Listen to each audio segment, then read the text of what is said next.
العالمين والصلاة والسلام على سيد الأنبياء والمرسلين أما بعد فأعوذ بالله من الشيطان الرجيم بسم الله الرحمن الرحيم قال تبارك وتعالى في القرآن المجيد والفرقان الحميد والسابقون الأولون من المهاجرين والأنصار والذين اتبعوهم بإحسان رضي الله عنهم ورضوا عنه وأعد لهم جنات تجري تحتها الأنهار خالدين فيها أبدا وذلك الفوز العظيم صدق الله العظيم وصدق رسوله النبي الكريم وقال تبارك وتعالى ألا إن أولياء الله لا خوف عليهم ولا هم يحزنون الذين آمنوا وكانوا يتقون صدق الله العظيم۔ مجھے عامر بھائی نے دو موضوعات کے بارے میں کہا تھا، ایک تو حضرت علی کرم اللہ وجہہ الکریم کے کچھ فضائل و مناقب، اور پھر چند کلمات خواجہ صاحب کی خدمت میں بھی پیش کرنے کے لیے۔ تو اسی مناسبت سے دو آیات میں نے آپ کی خدمت میں ذکر کی ہیں۔ پہلی آیت میں اللہ تبارک و تعالیٰ نے صحابہ کرام جو بھی شرف صحابیت سے فیضیاب ہوا اس کے لیے مغفرت، نجات اور جنت کی بشارت عطا فرمائی۔ اسی لیے اہل سنت کا عقیدہ ہے کہ تمام صحابہ کرام قطعی طور پر جنتی ہیں۔ اللہ تعالیٰ ارشاد فرماتا ہے کہ السابقون الاولون، جو سبقت لے گئے، جو سب سے پہلے ہوئے، من المہاجرین والانصار، مہاجرین میں سے اور انصار میں سے۔ مہاجر وہ صحابہ جو مکے سے ہجرت کر کے مدینہ منورہ تشریف لائے، اور انصار وہ صحابہ تھے جو مدینے میں تھے، اور انہوں نے نبی کریم صلی اللہ علیہ وسلم کو خاص طور پر ایک مرکز دینے کے لیے درخواست کی کہ آپ تشریف لائیں اور مدینے کو اپنا مرکز بنائیں، اور یہاں پر آپ اعلانیہ اور کھل کر تبلیغ دین کریں۔ اگر کوئی تیر چلے گا تو آپ تک بعد میں پہنچے گا، ہمارے سینوں تک پہلے آئے گا۔ اور یہ بڑی بات تھی اس زمانے میں کہ کسی کو اس طرح اس کو سپورٹ کرنا کہ ٹوٹل پورے زمانے کو اپنا مخالف بنا لینا، یہ کوئی آسان کام نہیں ہوتا۔ اس لیے اللہ تعالیٰ نے خاص ان کا ذکر فرمایا، اور پھر فرمایا وَاتَّبَعُوهُمْ بِإِحْسَانٍ، اور جو ان کے پیروکار ہوئے اخلاص کے ساتھ۔ اس میں پھر باقی تمام صحابہ کرام آ گئے جو فتح مکہ سے پہلے ایمان لائے، جو فتح مکہ کے بعد ایمان لائے، اور اعلان فرمایا رضی اللہ عنہم ورضوا عنہ، اللہ تعالیٰ ان سے راضی ہو گیا، وہ اللہ سے راضی ہو گیا۔ اب یہاں یہ توجہ رکھیے گا ذرا بہت غور سے کہ اللہ تبارک و تعالیٰ کی جیسے ذات قدیم ہے۔ اچھا، یہ میں گزارش کروں کہ یہ اس کا سلسلہ نا تھوڑا سن لیں ہیں غور سے، بڑی مہربانی، بڑی محبت ہے کی، لیکن تھوڑا سا غور سے سن لیجئے، بس یہ بہت ضروری ہے کہ چند جو میں پیغام دینا چاہ رہا ہوں وہ آپ لیجئے۔ دیکھیں، جیسے اللہ کی ذات قدیم ہے، قدیم کا مطلب ہمیشہ سے، جس کی کوئی ابتدا نہ ہو، ایسے ہی اللہ کی صفات بھی قدیم ہے۔ اس کی صفات ذاتیہ میں دیکھنا، سننا، حیات، قدرت، علم، ارادہ، یہ سب اللہ کی صفات ذاتیہ ہیں۔ جیسے اللہ کی ذات قدیم ویسے اس کی صفات قدیم۔ اس کا مطلب یہ ہے ارادہ اللہ کی صفت، علم اور کلام سب اللہ کی صفات ہمیشہ سے۔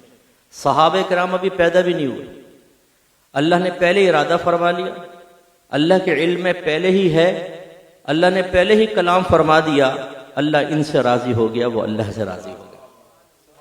اس کا مطلب یہ ہوا کہ اگر صحابہ کے مابین آپ کو کوئی معاملہ نظر بھی آئے، کوئی اختلاف رائے کا مسئلہ سامنے آئے، تو اللہ تعالیٰ ازل سے جانتا تھا کیا کچھ ہونے والا ہے، کیا کچھ ہونے والا ہے، کس کی رائے کیا ہوگی، کس کی رائے کیا ہوگی، کون درستگی پر ہوگا، کس کی رائے میں تھوڑی سی کمی ہوگی، سب اللہ جانتا تھا۔ اس کے باوجود ازل سے اعلان فرمایا اللہ ان سے راضی ہو گیا، وہ اللہ سے راضی ہو گیا۔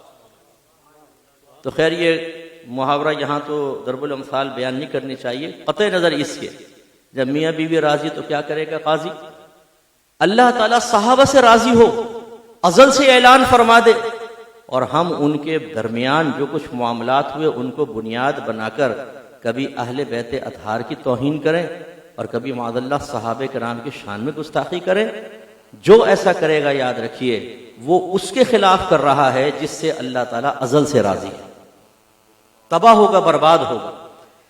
اس لیے یاد رکھیے کہ صدیق اکبر رضی اللہ تعالیٰ عنہ کی شان بہت اعلیٰ، عمر فاروق رضی اللہ تعالیٰ عنہ کی شان بہت اعلیٰ، عثمان غنی رضی اللہ تعالیٰ عنہ کی شان بہت اعلیٰ، تو مولا علی کی شان بھی بہت اعلیٰ۔ نہ ان کی محبت میں ادھر، نہ ان کی محبت میں اس طرف، ذرا بھی تھوڑا سا ہم نے حدود کو کراس کیا اور ہمارا ایمان خطرے میں پڑ جائے گا۔ نبی کریم صلی اللہ علیہ وسلم کی ناراضگی اللہ کی ناراضگی مول لینی ہوگی۔ تو حضرت علی رضی اللہ تعالی عنہ بھی مہاجرین میں شامل ہیں۔ ایک بات اور عرض کر دوں، اہل سنت کا جو جمہور کا مسلک اور مذہب ہے وہ یہ ہے کہ انبیاء علیہ السلام کے بعد سب سے افضل ترین انسان صدیق اکبر رضی اللہ تعالیٰ عنہ ہیں، ان کے بعد عمر فاروق ہیں، ان کے بعد عثمان غنی ہیں، ان کے بعد مولا علی کرم اللہ وجہہ الکریم ہے۔ یہ جمہور کا فیصلہ ہے، اور یہ جو انہوں نے فیصلہ کیا ہے یا صحابہ کے مابین جو یہ باتیں ہوئیں، یہ اجتماعی اور مجموعی کمالات اور فضائل کے اعتبار سے۔ لیکن اگر جزوی فضیلتیں دیکھیں، کوئی ایک آدھ کمال، تو اس میں مولا علی کرم اللہ وجہہ الکریم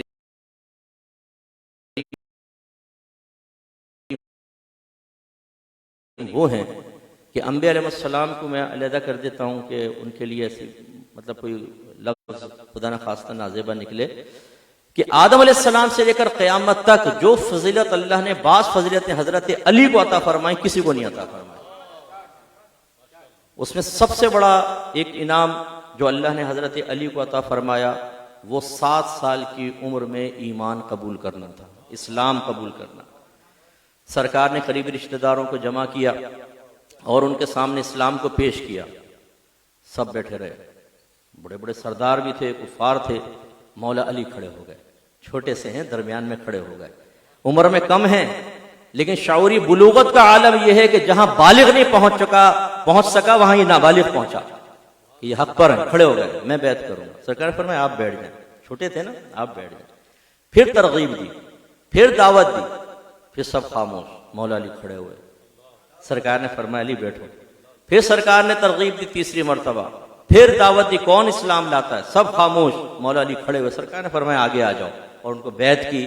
یہ پہلا بچہ تھا جس نے ایک بہت ہی پرہیبت ماحول میں نبی کریم صلی اللہ علیہ وسلم کے دست اقدس پر شرف بیعت حاصل کیا اور قیامت تک کے لیے اپنا نام روشن کر دیا۔ دوسری بڑی برکت اور فضیلت آپ کو وہ ملی کہ رحمت کونین صلی اللہ علیہ وسلم جب ہجرت فرمانے لگے تو اب کسی ایک کو وہاں پر چھوڑنا تھا جو آپ کی امانتیں، جو لوگوں کی امانتیں تھیں آپ کے پاس، وہ لوگوں تک پہنچائے۔ انتخاب کس کا ہوا؟ حضرت علی کرم اللہ وجہ الکریم کا۔ سرکار نے فرمایا علی آپ ہمارے بستر پہ لیٹیں آج، کیونکہ سرکار جانتے ہیں، یہ بھی یاد رکھیں، سرکار جانتے تھے کہ کیا ہونے والا ہے، کیونکہ کفار نے دارالندوہ میں پہلی میٹنگ کی تھی کہ اگر ایک آدھ آدمی ان کو شہید کرے گا نا تو ان کے قبیلے والے چھوڑیں گے نہیں، ہر قبیلے سے ایک آدمی کا انتخاب کرو، صبح جب نبی کریم باہر تشریف لائے تو ایک ساتھ حملہ کرو، ان کے قبیلے والے کس کس سے انتقام لیں گے۔ میرے آقا جانتے ہیں کہ وہ باہر کھڑے ہوئے ہیں، آج کی رات کیا ہونے والا ہے، صبح کیا ہونے والا ہے، حضرت علی کا انتخاب کیا، کیونکہ ایسے ہی شجاع شخص کا انتخاب ہونا چاہیے تھا۔ اور سرکار نے فرمایا علی یہ امانتیں صبح لوگوں کو دے دینا۔ حضرت علی کہتے ہیں کہ جو رات سوتا تھا موت کے خوف کی وجہ سے کئی دفعہ آنکھ کھلتی تھی، لیکن اس رات جب میں بستر پر سویا ہوں تو اتنی گہری نیند مجھے کبھی زندگی میں نہیں آئی، اس لیے کہ مجھے یقین تھا، نبی کریم نے فرمایا تھا علی صبح یہ امانتیں لوگوں کے حوالے کر دینا، تو مجھے یقین تھا میں صبح تک ضرور زندہ رہوں گا اور یہ امانتیں لوگوں تک پہنچاؤں گا۔ آپ یقین کی قوت کا عالم دیکھیے۔ ہم شرعی مسئلے سنتے ہیں کہ حلال کماؤ، حرام سے بچو، گناہ سے بچو گے اللہ عزت دے گا، ترقیاں دے گا، ہم شک میں پڑ جاتے ہیں، یار پتہ نہیں آج کے دور میں ایسا ہوگا نہیں ہوگا، بولتے یار مولویوں کی باتیں یہ آج کل ایسا نہیں ہوتا، حلال میں کس کا گزارا ہو سکتا ہے۔ کوئی اگر باپ سے کسی کہہ دے نا کہ اپنے بیٹے کو امام مسجد بنا دو تو ہیں امام مسجد، یعنی ان کو ایسی گالی دے دی بہت بڑی، امام مسجد، اے بھائی انجینئر بتاؤ، ڈاکٹر بناؤ، بزنس مین بتاؤ، پائلٹ بتاؤ، ایئر فورس میں چلا جائے، آرمی میں چلے جائے، یہ کچھ باتیں کرو، یہ کیا؟ ہمیں اصل میں وہ یقین ختم ہو گیا نبی کریم کی باتوں پر جو ایک مومن کو حاصل ہونا چاہیے تھا۔ مولا علی کا یقین دیکھیے۔ اور پھر یہ فضیلت تو کسی کو حاصل نہ ہو سکے کہ نبی کریم صلی اللہ علیہ وسلم نے شہزادی کونین، تمام عورتوں کی، دنیا کی عورتوں کی بھی سردار اور جنتی عورتوں کی بھی سردار، وہ صاحبزادی آپ کے عقد میں دی ہیں۔ پوری کائنات میں جتنے بھی انسان ہیں ان کی نسلیں باپ سے چلتی ہیں، لیکن میرے آقا کی نسل بیٹی سے چلی، اور وہ بیٹی کی نسل کس سے چلی ہے؟ حقیقتاً آپ دیکھیں تو مولا علی کرم اللہ وجہہ الکریم، گویا کہ مولا علی کی نسل کو سرکار نے اپنی اولاد قرار دیا۔ یہ شرف کسی کو حاصل نہ ہو سکا۔ اسی طریقے سے خیبر کا قلعہ فتح کرنے کی جب باری آئی، بڑے بڑے جلیل القدر صحابیوں نے، اصحاب رسول نے ٹرائی کی، لیکن ناکامی، کیونکہ وہ بڑا مضبوط قلعہ تھا، یہود اس میں بڑی مستحکم تھی۔ تو پھر میرے آقا صلی اللہ علیہ وسلم نے اعلان کیا کہ کل میں علم ایک ایسے شخص کو دوں گا، اللہ تعالیٰ اس کے ہاتھ پر خیبر کے قلعے کو فتح فرمائے گا، اور اللہ تعالیٰ اور اس کا رسول اس سے راضی۔ جب یہ معاملہ ہوا، اب صحابہ کو نیند کیا آنی تھی رات میں، بتائیں؟ اتنا بڑا انعام، کیونکہ اللہ کے نبی جب فرما دیں کہ اللہ اس کا رسول اس سے راضی، تو بس یہ تو گارنٹی ہے، یہ تو ایک حتمی جنتی ہونے کی گارنٹی سرکار نے دے دی۔ اب دیکھیں نا، یقین کامل کا یہ معاملہ ہے نا کہ حضرت ابن عباس رضی اللہ تعالیٰ عنہ ایک صحابی سے کہتے ہیں، ساتھی سے، کیا میں تجھے ایک جنتی عورت نہ دکھاؤں؟ اس نے کہا دکھائیے۔ فرمایا وہ جو سیاہ عورت ہے، حبشن، یہ نبی کریم صلی اللہ علیہ وسلم کی حیات طیبہ میں آپ کے پاس آئی تھی اور آ کے عرض کی تھی، یا رسول اللہ مجھے مرگی کا دورہ پڑتا ہے اور میں گر پڑتی ہوں تو میرا ستر کھل جاتا ہے، آپ دعا فرمائیں کہ اللہ تعالیٰ مجھے اس سے نجات دے۔ تو رحمت کونین صلی اللہ علیہ وسلم نے فرمایا کہ اگر تو چاہے تو صبر کر، اس کے بدلے میں تیرے لیے جنت ہے، اور چاہے تو میں تیرے لیے دعا کروں۔ اس نے عرض کی، یا رسول اللہ میں صبر کروں گا، یقین دیکھ رہے ہیں، میں صبر کروں گی۔ آپ نے کہہ دیا اب تو جنت ملی، میں صبر کروں گی، بس آپ یہ دعا کر دیں میں گروں تو میرا ستر نہ کھلا کرے۔ سرکار نے دعا، پھر اللہ تعالیٰ اس کے ستر کی حفاظت فرما۔ اب آپ دیکھیں کہ عورت کا یقین کامل، ایک ابن عباس کا، کیا میں تجھے جنتی عورت نہ دکھاؤں؟ ایسا یقین کامل۔ تو جب یہ بات صحابہ کرام جانتے ہیں کہ جو سرکار کی زبان سے نکل جاتا ہے وہ سرکار کی زبان سے نکلتا ہے، حقیقتاً وہ کلام اور ارادہ اللہ کا ہوتا ہے، تو سب کو یقین ہوا کہ کل جس کے ہاتھ میں علم آئے گا اللہ اس کے رسول اس سے ضرور راضی ہوں گے۔ اور جب یہ آر پار کا معاملہ ہو، بیڑا پار ہونے کا معاملہ ہو، تو نیند کس کو آئے؟ ساری رات صحابہ بے چین، صبح مجلس اور محفل میں آئے۔ اب میرے آقا صلی اللہ علیہ وسلم نے ایک طرف سے دیکھنا شروع کیا، جس طرف نگاہ جاتی صحابی اپنا گردن اونچی کر لیتا ہے کہ شاید سرکار فرمائیں گے تم آگے آ جاؤ، لیکن میرے آقا نے سب کو دیکھا اور سرکار کی نگاہ واپس آ گئی۔ صحابہ کرام حیران، یہ کیا ہوا؟ کسی کا انتخاب نہیں ہوا؟ سرکار نے فرمایا علی کہاں ہے؟ عرض کیا رسول اللہ ان کی تو آنکھوں میں تھوڑا سا کوئی مسئلہ ہو گیا ہے آشوب چشم کا، تو وہ یہاں آ نہیں سکے۔ سرکار نے فرمایا ان کو بلاؤ۔ وہ آئے، میرے آقا نے اپنا لعاب نکالا، حضرت علی کی دونوں آنکھوں پہ لگایا، ایک دم آشوب چشم دور ہو گئے۔ اب آپ سے پوچھتا ہوں، یہ بتائیے کہ لعاب لگا کر علاج کر دینا، یہ جو مدد کی میرے آقا نے، یہ ماں تحت الاسباب تھی یا ماں فوق الاسباب تھی؟ بظاہر ایک سبب اختیار کیا ہے، لیکن یہ عادی سبب نہیں ہے، یہ غیر عادی سبب ہے۔ اللہ کے نبی تو لعاب بھی لگائیں تو بیماریاں دور ہو جائیں، آنکھیں روشن ہو جائیں، اور پھر یہ کہا جائے کہ نبی تو ہماری مثل ہے۔ تو پھر آپ بھی ٹرائی مارو ذرا، اپنے بچوں کی مار کے دیکھو، بولے گا پاپا کیا کر رہے ہو، خدا کے واسطے پیچھے ہٹو، گندگی کیا کر رہے ہو؟ وہ میرے آقا کا لعاب دہن اقدس ہے، پانی میں مل جائے تو کھارے پانی کو میٹھا کر دے، ٹوٹی ہوئی پنڈلیوں پہ لگ جائے تو وہ ٹانگ پہلی ٹانگ سے مضبوط ہو جائے۔ اگر صحابی کی آنکھ باہر نکل آئے، سرکار اس پہ لعاب دہن لگا کر لگائیں تو وہ کہیں کہ مجھے اس آنکھ سے پہلی والی آنکھ سے بہتر نظر آ رہا ہے، اور ساری زندگی پھر کوئی بیماری نہ ہو، تو پھر میرے آقا کی شان کیا ہوگی؟ مولا علی کرم اللہ وجہ الکریم کو آگے بلایا، لعاب دہن اقدس لگایا، آنکھ ٹھیک ہو گئی، علم آپ کو دیا، آپ گئے، اور وہ قلعہ بڑا مضبوط قلعہ تھا۔ حملہ ہوا، مولا علی سیدھے دروازے کے پاس پہنچ گئے۔ دروازے کے پاس جانا، اگر آپ نے کوئی موویز وغیرہ کبھی وار سابقہ جو ہوتی ہیں وار وہ دیکھی ہوں، پورے جو فصیل ہوتی ہے نا، فصیل دیوار، اس پہ ہوتے ہیں تیر انداز، قریب نہیں آنے دیتے کسی کو۔ مولا علی کی جرت کو سلام ہے، یہ اوپر تیر انداز کھڑے ہوئے ہیں، خون کے پیاسے ہیں، یہ آر پار کا معاملہ، انہیں پتا ہے کہ اگر فتح ہو گئی تو ہم تو گئے کام سے۔ تو پھر جب بالکل آپ چونٹی کو بھی کہیں بند کر لینا وہ کاٹ لیتی ہے، بلی کو کمرے کے اندر بند کر لیں، اس کو راستہ نظر نہیں آئے گا، وہ آپ پر حملہ ہی کرے گی، تو پھر انسان کے بارے میں کیا خیال ہے؟ یہ میں منظر کشی اس لیے کر رہا ہوں، اتنے خونخوار لوگ، خون کے پیاسے، اور تلواریں اور اپنے نیزے اور اپنے تیر لے کے کھڑے ہوئے ہیں۔ مولا علی سامنے نکلتے چلے گئے، دروازے کے پاس پہنچے، دونوں ہاتھوں سے دروازے کو پکڑا، 2 جھٹکے دیے اور دروازہ باہر، اور آپ نے اس کو اپنے اوپر لیا اور اس کے اوپر سے گزرتے ہوئے اندر گئے صحابہ، اور قلعہ فتح ہو گیا۔ صحابی کہتے ہیں کہ بعد میں ہم نے اس قلعے کو اٹھایا تو 80 آدمیوں نے مل کر اٹھایا، 80 آدمیوں نے، ایک روایت میں 120 آدمی نے مل کے اٹھایا، لیکن صحیح طرح اٹھا نہ سکے۔ مولا علی کی طاقت کا عالم دیکھیے، اور میں کہتا ہوں یہ انسانی طاقت نہیں تھی، سرکار نے جو لعاب دہن اقدس لگایا، اس نے نہ صرف آنکھ کو ٹھیک کیا بلکہ میرے آقا نے ان کو روحانی طاقت بھی عطا فرما دی، یہ اسی لعاب کی برکت۔ آپ نے لعاب دہن اقدس لگایا، معاملہ قلعہ فتح ہوا۔ یہ وہ فضائل، وہ کمالات ہیں کہ جس میں مولا علی کا کوئی ثانی نہیں ہے۔ جب فتح مکہ ہوا، میرے آقا صلی اللہ علیہ وسلم نے حکم فرمایا کعبۃ اللہ سے تمام بتوں کو گرا دو، گرا دیا گیا۔ 2 تصویریں چھوڑ دی جو اونچی تھی، منسوب تھی، ایک حضرت ابراہیم علیہ السلام اور ایک حضرت اسماعیل علیہ السلام کی تصویر۔ میرے آقا صلی اللہ علیہ وسلم نے حضرت علی سے فرمایا کہ علی انہیں مٹانا، عرش یا رسول اللہ میرے کندھوں پر آئیے، آپ مٹا دیجیے۔ سرکار نے فرمایا کہ علی تم ہمارے کندھوں پر آؤ۔ آپ اندازہ فرمائیں یہ کتنی بڑی بات ہے۔ سرکار نے فرمایا علی آپ ہمارا بوجھ نہیں اٹھا سکیں گے، آپ ہم پر آئیے۔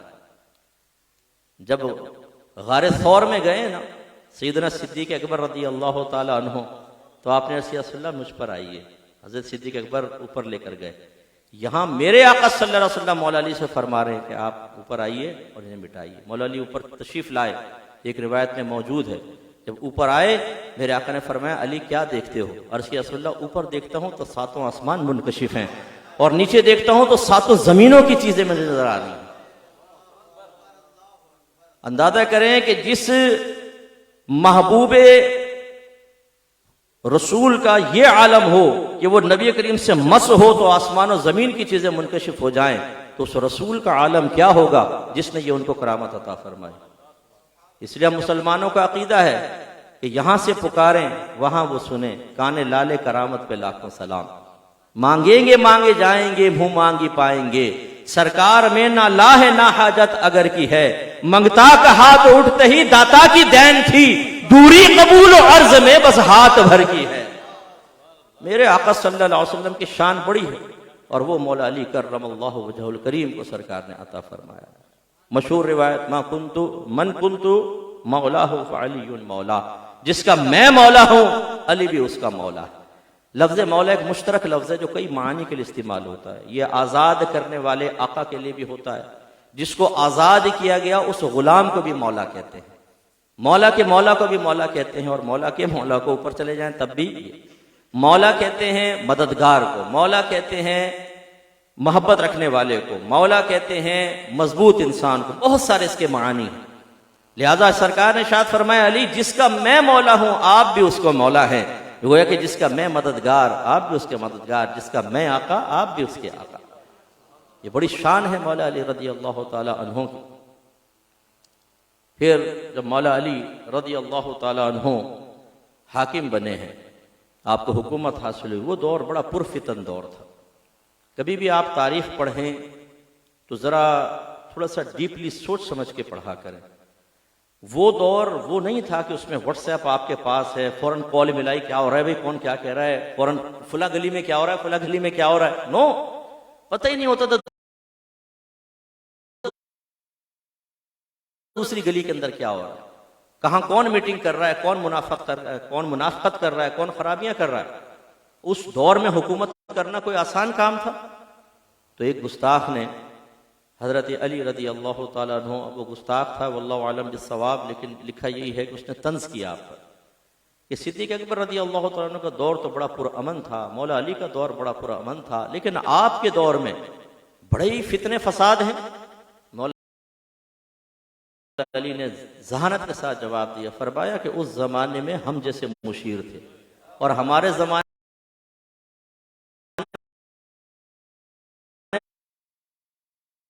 میں تم جیسے مشیر ہو۔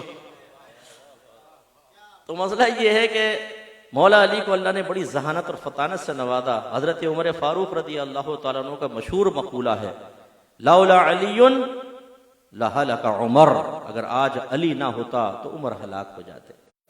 اور اس کی وجہ یہ تھی کہ ایک عورت سے زنا سرزد ہوا، شادی شدہ عورت تھی۔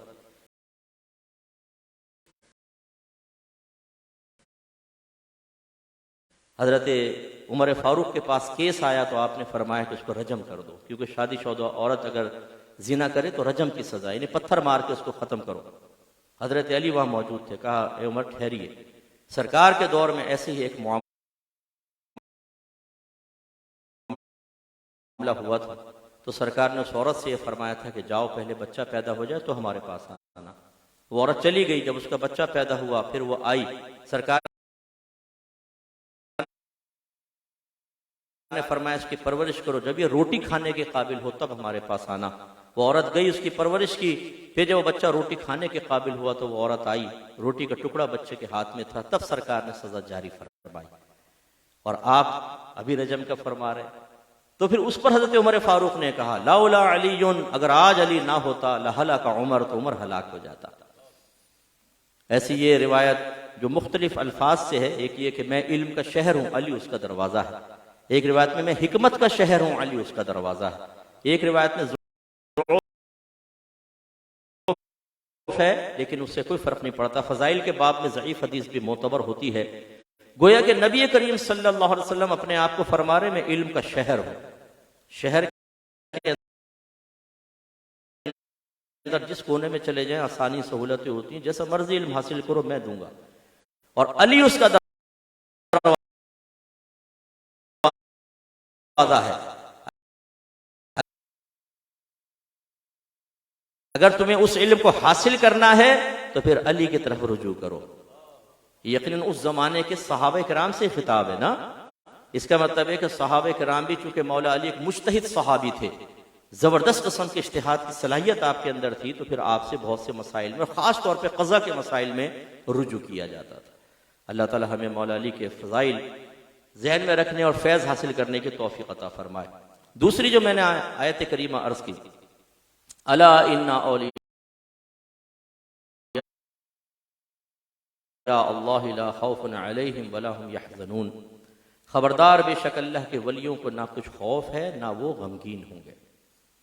تو اس میں اچھا ولی جو ہوتے ہیں، ولی مانے دوست ہوتا ہے، یہ دوست یعنی ولی کا لفظ جو ہے دو معانی میں استعمال ہوتا ہے، ایک آپ ڈکشنری میں دیکھیں اس میں ولی بمعنی دوست لکھا ہوگا، اور ایک ولی اصطلاح شرع میں استعمال ہوتا ہے، یا ہمارے اہل سنت کی اصطلاح میں استعمال ہوتا ہے کہ یہ وہ مخصوص شخص ہے جس کو اللہ نے منصب ولایت پر فائز کیا، اسے کہتے ہیں ولی۔ عارف باللہ ہوتا ہے، متقی ہوتا ہے، پرہیزگار ہوتا ہے، عقیدوں کے لحاظ سے بالکل ٹھیک ہوتا ہے، اللہ کی معرفت رکھتا ہے، اسے کہتے ہیں ولی۔ تو جو قرآن میں ولی استعمال ہوا وہ اس اصطلاحی معنی میں نہیں ہے، یہ حقیقت ہے، ولی معنی دوست، لیکن جو ہمارے علماء نے اس دوست کے اوصاف لکھے ہیں وہ یقیناً اس دوست میں بھی ہیں جس کا اللہ تبارک و تعالیٰ نے قرآن عظیم میں ذکر فرمایا۔ اب ہمارے ہاں اولیاء کی شناخت اور پہچان جو ہے، یہ نوجوان جو ہے مجھ سے زیادہ جگہوں پہ جاتا ہے جہاں اس قسم کے بہت سارے اولیاء ان کو ملتے ہوں گے۔ ہمارے ہاں ولی کون ہوتا ہے صاحب؟ بڑی بڑی زلفیں لٹکا لیں، مالائیں ہوں، انگوٹھیاں چڑھا لیں، ہر انگلی میں 3 انگوٹھیاں، کالا جبہ پہنا ہوا ہے صاحب، ڈنڈا ہاتھ میں لیا ہوا، داڑھی غائب، کے نعرے لگائے ہوئے، سامنے آدمی، بچہ تو کچھ پریشان لگتا ہے۔ ہاں بابا، پوری دنیا پریشان ہے۔ اور بابا نے اپنی کرامت دکھا دی، کوئی سگریٹ والی سرکار بنا ہوا ہے، کوئی بلی والی، کوئی کتے والی سرکار، کوئی الٹا شاہ بنا ہوا ہے، اس کے مرید الٹے لٹکے ہوئے، آپ نے دیکھا ہوگا ٹی وی کے اوپر۔ تو اس قسم کے اولیاء کو اکثر یہ جو ہے نا بچہ یہ ان کا فیض حاصل کرتا رہتا ہے۔ تو ہمارے نزدیک تو یہ ہے ولی، یہ علامت ہوتی ہے۔ بولتے ہیں ہم لوگ کہ بھی مزار کے اوپر کسی کو غلط نہ ہو، پتہ نہیں کون کس رنگ میں ہو، یاد رکھیں جو رنگ شرع میں ہے وہی سر آنکھوں پر ہوگا، جو رنگ شرع میں نہیں وہ آپ کے سر آنکھوں پہ نہیں ہونا چاہیے۔ لیکن میں یہ نہیں کہہ رہا ہوں کہ کوئی مزار پر آپ اس سے بدتمیزی بدتہذیبی کریں، یہ بھی نہ کریں، لیکن خود قرآن قرآن اللہ کے دوست کی کیا علامت بیان فرما رہا ہے وہ دیکھیے۔ پھر میں خواجہ صاحب پر آؤں گا بس مختصر کر کے۔ اللہ تعالیٰ فرماتا ہے الذین آمنوا، اللہ کے دوست کون ہیں؟ وہ جو ایمان لائے، وکانوا یتقون، اور انہوں نے تقوی اختیار کیا۔ ایمان لانے سے مراد کیا ہے؟ ایمان یقین بالقلب کا نام ہے۔ جب آپ کسی چیز کے بارے میں یقین حاصل کرتے ہیں تو اس کو ایمان کہتے ہیں۔ یقین کسے کہتے ہیں؟ یقین وہ قلبی کیفیت ہے کہ جب دل کسی شے کے بارے میں دو رائے رکھے تو جس طرف 100% ہو اس کو یقین کہتے ہیں، جس طرف 0% ہو وہ یقین کا اپوزٹ۔ مثلا میں آپ سے پوچھوں، بتائیں آپ کے دل میں اللہ کے ایک ہونے کا یقین ہے کہ نہیں ہے؟ کتنے پرسنٹ؟ 100%۔ اور اللہ ایک سے زیادہ ہے، یہ کتنے آپ کے دل میں اس کے لیے کتنے نمبر ہے؟ 0%۔ تو ہمیں اللہ کے ایک ہونے کا یقین حاصل ہوگا۔ جب اللہ نے فرمایا کہ دوست وہ ہیں جو ایمان رکھتے ہیں، ایمان رکھنے کا مطلب یقین رکھتے ہیں۔ یقین کس چیز کے اوپر؟ کس چیز کے اوپر؟ جو اللہ کے رسول لے کر آئے اس پر یقین۔ اور یاد رکھیں کہ اس یقین کو صرف ہم ایمان کو اللہ تعالیٰ کو تسلیم کر لینے تک محدود نہیں رکھیں گے۔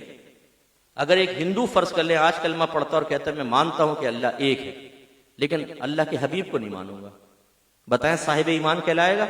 نہیں کہلائے گا۔ حالانکہ دیکھیں وحدانیت کا انکار کر رہا ہے۔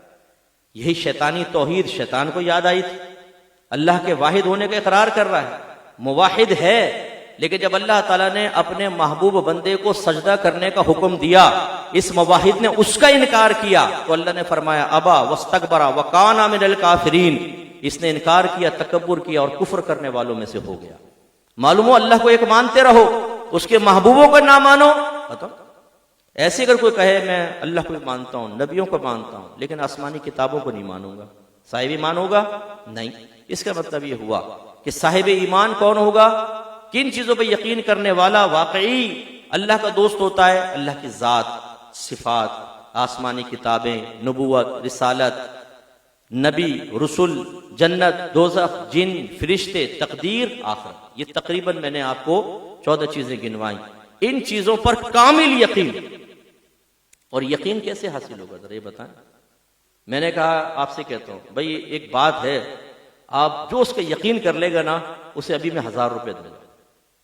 جو میری بات کا یقین کر لے گا اسے 1000 روپے دوں گا۔ آپ کہتے ہیں ٹھیک ہے، میں کہتا ہوں کر لو۔ کیا کہیں گے آپ؟ میں کہہ رہا ہوں یقین کر لو بس، ٹھیک ہے۔ کیا کہیں گے آپ کہیں گے بھائی صاحب پتہ ہوگا تو یقین کریں گے نا۔ اس کا مطلب یقین کب حاصل ہوتا ہے؟ جب پہلے اس کے بارے میں معلوم ہے۔ بڑی معذرت کے ساتھ آج اگر مسلمان سے یہ پوچھ لینا کہ اللہ کا انٹروڈکشن پیش کرو، ایک کرسچن آپ سے پوچھ لے 2 جملوں میں بتاؤ اللہ کا تعارف پیش کرو، سوچ میں پڑ جائیں گے کس طرح سمپ کر کے میں اللہ کا تعارف پیش کروں۔ کوئی آپ ہمارے اسلام کے بارے میں پوچھ لے واٹ از اسلام، تو ہمیں وہ جملے مرتب نہیں ہوتے ذہن کے اندر کہ اس کو کیسے سمجھاؤں اسلام کیا ہوتا۔ میری باتیں آپ کو کڑوی ضرور لگتی ہوں گی بہت ساروں کو، لیکن میں بہت سچی باتیں کہتا ہوں۔ جتنے اجنبی ہم نبی سے ہیں نا کسی سے بھی نہیں ہوں گے، جتنے اجنبی ہم اسلام سے ہیں کسی سے نہیں ہیں، جتنے اجنبیت قرآن کے ساتھ ہے کسی کے ساتھ نہیں ہے، جتنی اجنبیت اللہ کے ساتھ ہے کسی کے ساتھ نہیں ہے۔ اس لیے کہ جو اللہ کا تعارف پیش نہ کر سکے۔ اللہ کی صفات قدیم ہیں سب مانتے، حالانکہ صفات ذات نہیں ہے، ذات صفات نہیں ہے، ذات علیحدہ ہوتی ہے، صفات علیحدہ۔ ذات کو خدا کہتے ہیں، صفات کو غیر خدا۔ اور ہمارا مسلمہ اصول ہے کہ غیر خدا کو اگر قدیم مان لیا تو مشرک ہو جاؤ گے۔ آپ کہتے ہیں صفات ساری قدیم ہیں، بتائیں شرک ثابت ہوتا ہے کہ نہیں ہوتا؟ کیسے سمجھائیں گے اپنے بچوں کو؟ تو ہم لوگ اسے قرآن ہم نہیں پڑھتے۔ آج تک ہمارے بہت سارے بھائیوں نے، ہماری بہنوں نے پورے قرآن کو ترجمے کے ساتھ نہیں پڑھا ہوگا۔ یہ نہیں پتا کہ اللہ کا پیغام کیا، صرف عربک عبارت پڑھتے ہیں، ہمیں نہیں پتا ہوتا قرآن میں کیا لکھا ہوا ہے۔ ہماری مثال ایسی ہے جیسے امام غزالی فرماتے ہیں کہ ایک بادشاہ نے ایک لیٹر اپنے غلام کو لکھا، اس میں 20 آرڈر تھے اور کہا کہ اس کو فوراً پورا کرو۔ غلام پڑھتا نہیں ہے، دیکھتا ہے، اس پہ عطر لگا کے ریشم کے کپڑے میں لپیٹ کے عطر لگا کے اوپر رکھ دیا نا۔ اب روزانہ اتارتا ہے، چومتا ہے، آنکھوں سے لگاتا ہے، سر پہ رکھتا ہے۔ مہینہ گزرا، بادشاہ نے دربار میں بلایا، ہاں بھائی ہمارے 20 آرڈر پورے کیے۔ آرڈر پورا کرنا؟ ہم نے تو پڑھے تک نہیں، لیکن یہ ضرور اس کو چوما ہے، آنکھوں سے لگایا ہے، سر پہ رکھا ہے، ریشم میں لپیٹا ہے، عطر لگایا ہے اور اونچے مقام پہ رکھا ہے۔ بتائیں بادشاہ انعام دے گا کہ سزا؟ بولے ماشاءاللہ ذی شعور بیٹھے ہوئے آپ، سزا دے گا۔ حالانکہ اس نے بڑی عقیدت کا اظہار کیا۔ عقیدت جب تک دائرہ شریعت میں نہ ہو، جب تک اللہ کے احکام کے تابع نہ ہو، انسان انعام کا نہیں سزا کا مستحق ہوتا ہے۔ قرآن سے ہم اجنبی، ہمیں نہیں پتا قرآن میں کیا لکھا ہے، کیا اللہ تعالیٰ بیان فرما رہا ہے۔ ایسے ہی رسول سے ہم لوگ اجنبی ہیں، ناراض مت ہوئیے گا، رسول سے اجنبی۔ وہ کیسے؟ میں اس سے بچے سے پوچھتا ہوں، بیٹا آپ کے والد کا نام کیا ہے؟ معلوم نہیں۔ والدہ کا نام کیا ہے؟ یاد نہیں۔ اچھا تم لوگ کتنے بہن بھائی ہو؟ ہیں تو صحیح کچھ لیکن یاد نہیں ہے، شاید 2-4 ہوں گے۔ اچھا بھائیوں کا نام بتاؤ؟ معلوم نہیں۔ بہنوں کا نام بتاؤ؟ معلوم نہیں۔ تمہاری بہنیں بھائی شادی شدہ ہیں؟ ہاں۔ ان کے بچے ہیں؟ ہاں۔ اچھا اپنے بھابھیوں کا نام بتاؤ؟ معلوم نہیں۔ بچوں کے نام بتاؤ؟ معلوم نہیں۔ آپ اس شخص کے بارے میں کیا کہیں گے دیانتداری سے بتاؤ؟ بولے کوئی لفظ تو بولو یار، کوئی اچھا سا بڑا ہی ادب والا لفظ، لا علم، بڑا ہی پولائٹلی بولا ہے لا علم، اور سطحی اس پہ اتر جاؤ، باولا ہے، جاہل ہے۔ اب ہمارے محاورے کے مطابق کہیں گے بھائی تو اس خاندان کا بھی ہے کہ نہیں ہے؟ کہیں گے نہیں کہیں گے؟ اب ناراض مت ہوئیے گا۔ اگر ایک کافر کہے تمہارے نبی کے ماں باپ کا نام کیا ہے، ان کی بیویوں کے نام کیا ہیں، ان کے غلاموں کے نام کیا ہیں، ان کے سواریوں کے نام کیا ہیں، سرکار کے کتنے بیٹے تھے، کون سا کتنی عمر میں فوت ہوا، سرکار نے ہجرت فرمائی تو پہلے سال میں کیا کیا، دوسرے سال میں کیا کیا، تیسرے سال میں کیا کیا، چوتھے سال میں کیا کیا، ہمیں معلوم ہے۔ اب آپ بتائیے جو آپ اس کو کہہ رہے تھے، اس آئینے کے سامنے کھڑے ہو کر کبھی اپنے بارے میں بھی ہم کہہ سکتے ہیں یہ جملے؟ کہنے چاہیے کہ نہیں کہنے؟ اتنے اجنبی ہم لوگ۔ ہم میں سے کون ایسا ہے جس کے گھر میں سیرت رسول کی کتاب موجود ہے اور اس نے A to Z پڑھا ہے، سرکار کی پیدائش سے لے کر آپ کی وفات تک کے حالات؟ نو، اجنبی ہیں ہم، نبی کریم کو نہیں جانتے ہم نے صرف نعتوں کے ذریعے اور بیانات کے ذریعے نبی کریم کو سمجھنے کی کوشش کی ہے، آپ کے فضائل، آپ کے کمالات، باقی اس سے آگے ہم بڑھنے کے لیے تیار نہیں ہیں۔ اجنبیت کو ختم کرنا چاہیے۔ ایسے اسلام کے بارے میں ہم لوگ نہیں جانتے۔ اسلام اگر کافر کہے کہ تم کیسے کہتے ہو کہ اسلام تمام مذاہب پر غالب ہے، دلیل دو۔ مجھے امید ہے 1,00,000 مسلمان کھڑا کر لیں، عوام کی بات کر رہا ہوں، علماء کی نہیں۔ وہ جواب نہیں دے سکیں گے کہ کیسے اسلام کی فوقیت ہمیں ثابت کرنی ہے، بالکل خاموش۔ حالانکہ آج نوجوان سوشل میڈیا پر ہے، انگریزوں سے دوستی ہے، کرسچن سے دوستی ہے، غیر مسلم سکھوں سے دوست بنے ہوئے ہیں، ہندو ہیں فیس بک پہ دوست بنے ہوئے ہیں۔ پہلی بات تو یہ کہ ہم میں اتنی ہمت نہیں ہوتی کہ غیر مسلم کو دعوت اسلام دیں، ساری زندگی اپنی نفسانی خواہش اس کے ذریعے پوری کرتے رہیں گے، دعا سلام ہائے ہیلو، تو کیا کر رہا ہے، میں کیا کر رہا ہوں، تیری کیا مصروفیت، آج دن کیسا گزرا، اسلام کے نہیں۔ اور اگر اسلام کے اوپر آ بھی جائیں تو ہم اسے مطمئن نہیں کر سکتے ہیں۔ کتنے نوجوان ہم سے کہتے ہیں مفتی صاحب میں سوچ رہا ہوں کرسچن لڑکی سے شادی کر لوں، اس کو مسلمان کر کے۔ ماشاءاللہ اتنا تیرے اندر جذبہ ہے مسلمان کر کے، اسے سکھائے گا کون؟ وہ مسلمان ہو بھی گئی، اسے کیا پتا کیسے نماز پڑھنی ہے کیسے نہیں، تو وہ خود اس لیے نہیں سکھا سکے گا، اسے خود نہیں پتا اسلام کے بارے میں۔ بڑا اجنبی ہے اسلام ہمارا، بہت اجنبی ہے۔ اور پھر ہم سمجھتے ہیں میں کون ہے؟ کامل مسلمان۔ ضروریات اہل سنت معلوم نہیں ہوتی، لیکن وہ جس کو نہیں معلوم ہوتا سب سے بڑا TTS وہی ہوتا ہے نا۔ ہم تو PPS ہیں، پلپل سنی، اور وہ ہے TTS ٹن سنی۔ بس 2-4 گالیاں دے دو بند مذہبوں کو، 2-4 فلق شگاف نعرے لگا، غلام رسول میں موت بھی قبول ہے، جو ہونا عشق مصطفیٰ زندگی فضول ہے، یہ نعرے لگا کے خود بھی مطمئن ہو، لوگوں کو مطمئن کرو، اور کویسچن کر لیں تو صفت ضروریات اہل سنت تک نہیں پتا، اس کے دلائل نہیں پتا۔ میں UK میں تھا، ایک نوجوان مجھے گھر چھوڑنے جا رہا تھا محفل کے بعد، تو ایسے بتانے لگا میں نے ایک محفل سے نیاز لی، اپنے ایک دوست کو دی جو نیاز نہیں مانتا تھا، اس کو دے دی۔ وہ کھانے لگا تو میں نے کہا تجھے پتا ہے کیا کھا رہا ہے؟ اس نے کہا پتہ نہیں۔ میں نے کہا یہ نیاز ہے، تو اس نے تھوک دی، لاہور پڑھ کے نالی میں پھینک دیا، اس کو تھوک دی ساری۔ تو پھر میں نے اس سے پوچھا، میں نے کہا آپ نے اس کو کیا؟ اس نے کہا یہ حرام ہے، اس لڑکے نے کہا۔ تو میں نے اس سے پوچھا آپ نے کیا جواب دیا؟ کہ استاد مجھے تو کچھ پتہ نہیں تھا، میں خاموش ہو گیا۔ یہ ہے ہمارے مضبوط سنیوں کا عالم۔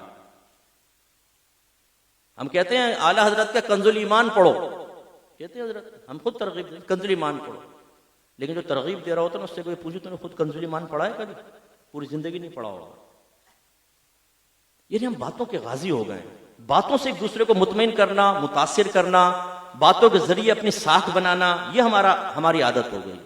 ارے بھائی مولا علی کو دیکھیے، انہوں نے باتیں کی تھیں، اور اب خواجہ صاحب کو دیکھیے، انہوں نے باتیں کی تھیں۔ تو اللہ نے فرمایا ایک تو صاحب ایمان، صاحب ایمان کون ہوگا؟ جس کو یقین حاصل ہو. یقین کس کو؟ جس کو اسلامی عقائد سارے پتہ ہوں، وہ اللہ کا ولی ہوگا. اور دوسرا وَكَانُوا يَتَّقُونَ، اور وہ پرہیزگار ہوتے ہیں، تقوی اختیار کرتے ہیں. تقوی کیا ہے؟ آسان الفاظ میں تقوی قلبی کیفیت کا نام ہے. جب یہ کیفیت کسی کو حاصل ہوتی ہے تو وہ شخص ہر قسم کے ظاہری باطنی صغیرہ کبیرہ گناہ سے پاک و صاف ہو جاتا ہے. وہ اپنے آپ کو روکتا ہے سب چیزوں سے.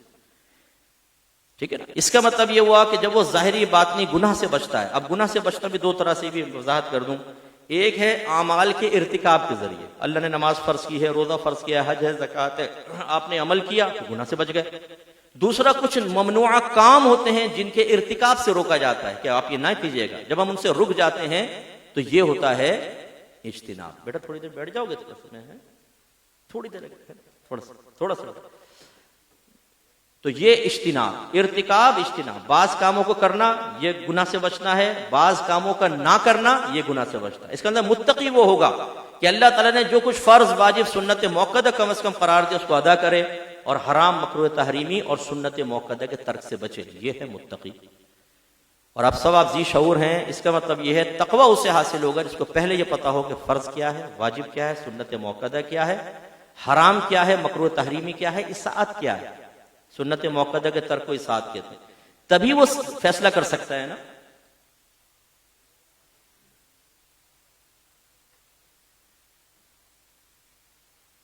درشی پڑھ دیجیے.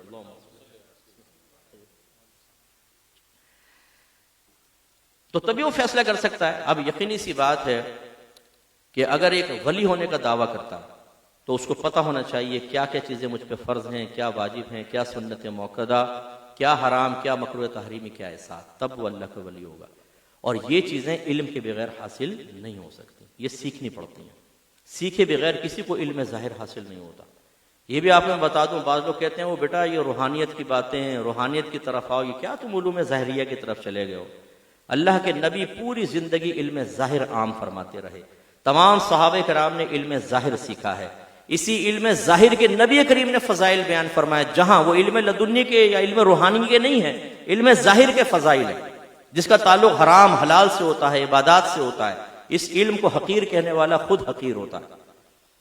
تو یہ علم حاصل ہونا چاہیے، تب کوئی شخص ولی بنے گا. یہ مسلمہ اہل سنت کا اصول ہے، یاد رکھیں. اللہ تعالیٰ کسی جاہل کو کبھی ولایت عطا نہیں فرمائے گا. صرف اللہ جو صاحب علم ہے اس کو ولایت ملتی ہے. اور دوسری بات یہ کہ اگر کوئی کسی کو فرض کر لے ولایت مل گئی اور اس نے گناہ کبیرہ کر لیا، ہمارا مسلمہ اصول ہے اللہ تعالیٰ اس سے ولایت کو سلب کر لیتا ہے. یا اگر وہ صغیرہ گناہ بار بار کرے گا اس سے ولایت چھین لی جاتی ہے. اس کا مطلب یہ ہوا کہ ولی کون ہوگا؟ صاحب علم بھی ہو اور گناہ سے بھی بچتا ہو.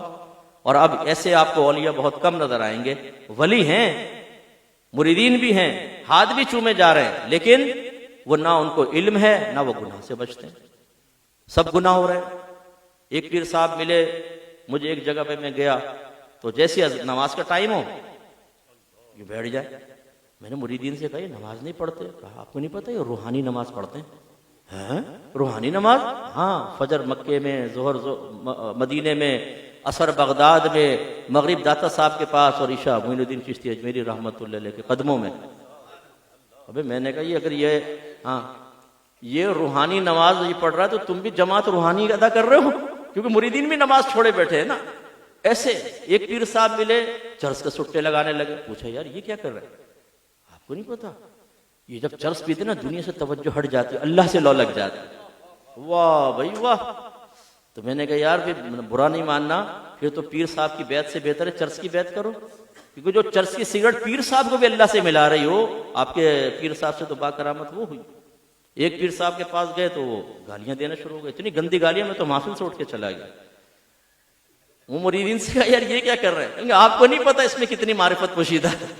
میں نے کہا ہاں بھائی واقعی مجھے نہیں پتا کتنی معرفت پوشیدہ ہے. ان گہرائیوں اس معرفت کے سمندر میں نے آج تک غوطہ نہیں ہوا ہوں. اس کو تاہی کا میں اعتراف کرتا ہوں. یہ صورتحال ہے. ہم ان کو ولی سمجھتے ہیں. جبوں سے ولایت ہوتی ہے.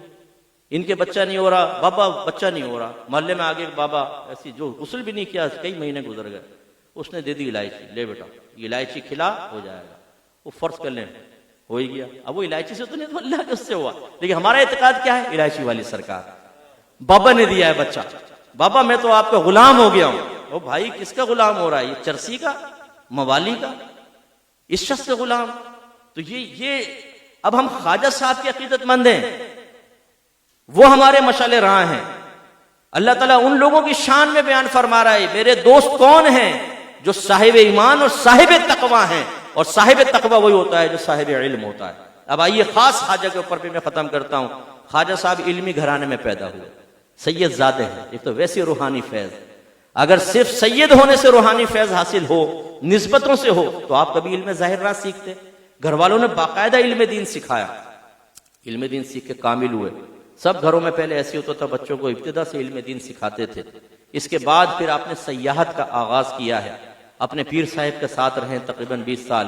پھر مدینہ منورہ پہنچے ہیں اور وہاں سرکار نے آپ کو حکم فرمایا معین الدین ہند میں جاؤ اور وہاں جا کے تبلیغ کرو. تبلیغ کون کرے گا؟ جس کے پاس علم ہوگا. وہ صاحب علم بھی تھے، پھر آ کے تبلیغ فرمائی اور ہندوستان کے رنگ کو بدل دیا. سلطان الہند، معین الدین، یہ القابات انہوں نے پائے ہیں. تو اگر معین الدین چشتی اجمیری صاحب رحمۃ اللہ علیہ کی آپ زندگی کو دیکھیں، اس آیت کی اگر عملی تصویر دیکھنی ہو تو آپ کو دیکھ لیجئے کہ آپ نے نہ کسی سے خوف کیا، نہ کبھی غمگین ہو، کھل کے تبلیغ کی ہے. اگر کوئی سامنے آئے کسی سے نہیں ڈرے ہیں، وہ قدموں کے اندر گرا ہے. خواجہ صاحب کا سر بلند رہا ہے. خواجہ صاحب نے علم سیکھا ہے، اپنے ایمان کو مضبوط کیا ہے، اعتقاد مضبوط کیا ہے، عقائد سیکھے ہیں، عقائد لوگوں کو سکھائے، ان کے عقائد کو درست کیا ہے. اور آپ نے تقوی اختیار کے علم دین سیکھا، اس کے تقاضے کے مطابق عمل کیا. آج بس معاملہ یہ ہو گیا کہ ہم اس راہ سے ہٹ گئے ہیں. جیسے میں نے آپ کو عرض کی، ہم باتوں کے غازی ہو گئے ہیں، باتوں سے مطمئن کرتے ہیں، تقریریں، پرجوش تقریریں، نعرے، اس کے بعد پھر کھانا پینا اور اپنے گھر کو واپس چلے جاتے ہیں. ہمارے اندر کوئی پازیٹیو چینج نہیں آتا. آپ نے ایک لفظ سنا ہے نا، فیض. فیض سنا ہے آپ نے؟ لفظ بڑا فیض ہے، لیکن اگر میں آپ سے اس کی تعریف پوچھ لوں نا تو شاید ہی کوئی بتا سکے. یہ بھی ہمارا بڑا اجنبی ہے نا. ہم لوگ ظلم ہوتا ہے نا، ظلم، لیکن ظلم کسے کہتے ہیں پتہ نہیں. جھوٹ سنا ہے آپ نے؟ جھوٹ کی شرعی تعریف کیا ہے؟ معلوم نہیں.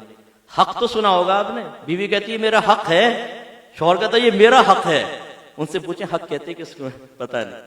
یہ بڑی عجیب بات ہے نا بھائی، کیونکہ تم پکشو ہو اس لیے تم آخرت میں پھنسو گے. یہ پوچھیں سب پکشو کسے کہتے ہیں؟ یار یہ تو پتہ نہیں ہے نا. مذاق کی بات، بڑا جھوک ہے نا. ایک زوجہ کہہ رہی ہوتی ہے مجھے میرا حق دو، اور پوچھیں حق کہتے کس کو؟ معلوم نہیں. یہ ہمارے یہاں بڑے عجیب و غریب معاملہ. تو خلاصہ کلام یہ ہے کہ داتا صاحب ہوں یا خواجہ صاحب ہوں، ان کے اگر نقش قدم پر چلنا ہو، باتوں کے غازی نہیں بنے، ان کے صحیح پیروکار بنے، ان کی تعلیمات کو سمجھے، ان کے نقش قدم پر چلے. بنیادی چیزیں کیا ہیں؟ ان کا گناہوں سے دور رہنا، ان کا صاحب علم ہونا، ان کا صاحب تقوی ہونا، ان کا ببانگ دہل غلط کو غلط اور صحیح کو صحیح کہنا. اب ہم تو اس میں بدنام ہو چکے ہیں. اگر ہم کچھ صحیح بات کہتے ہیں تو بھائی ہمارے لوگ برا مان جاتے ہیں. میں اگر غلط بات کہہ رہا ہوں اور خلاف شرع کہہ رہا ہوں، خلاف شرع، چیلنج ہے میری ایک بات بتاؤ جو میں نے خلاف شرع کہی ہے. 32 سال سے تبلیغ کر رہا ہوں، جھک نہیں مار رہا ہوں اور پریکٹیکل کر رہا ہوں. بیٹھ کے باتیں کر کے میں نے پیٹ نہیں بھرا ہے. خوددار آدمی ہوں، کسی کی تلوے نہیں چاٹتا ہوں، تو پھر میں جم کر بولتا بھی ہوں. کھاؤں نا اگر سیٹھوں کے اور پیروں کے اگر میں نے کھائے ہوتے تو میں ان کے سامنے ہاتھ جوڑ کے کھڑا ہوتا. اللہ کے کرم ہے پیر ہمارے ہاتھ چوم لیتے ہیں، میں پیروں کے ہاتھ نہیں چوموں گا. جعلی پیر کی بات کر رہا ہوں. بعمل ہوگا سراخوں پر، تعظیم کروں گا، عزت کروں گا. بعمل نعت خان ہوگا میرے سراخوں پر، بڑی پیار ہے مجھے، محبت ہے. بعمل عالم دین ہوگا میرے سراخوں پر ہے. بے عمل ہوگا تو باتوں کے غازی سے ہم متاثر نہیں ہوتے. اس کا مطلب ہے دین کو اگر ڈھانا ہوگا نا جس دن، تو ہم تلوے چاٹنا شروع کرتے ہیں، دین گیا کام سے. یہ آپ کو لاکھوں میں کوئی ایک آدھ ملے گا. ہر زمانے میں اللہ تعالیٰ کچھ لوگوں کو پیدا کرتا ہے جو اپنے ذاتی مفادات کا نقصان کر کے حق کے ساتھ کھڑے ہو کر حق بولتے ہیں. اور ہمیشہ جب بھی حق بولا گیا ہے اس کے مخالفین پیدا ہوئے.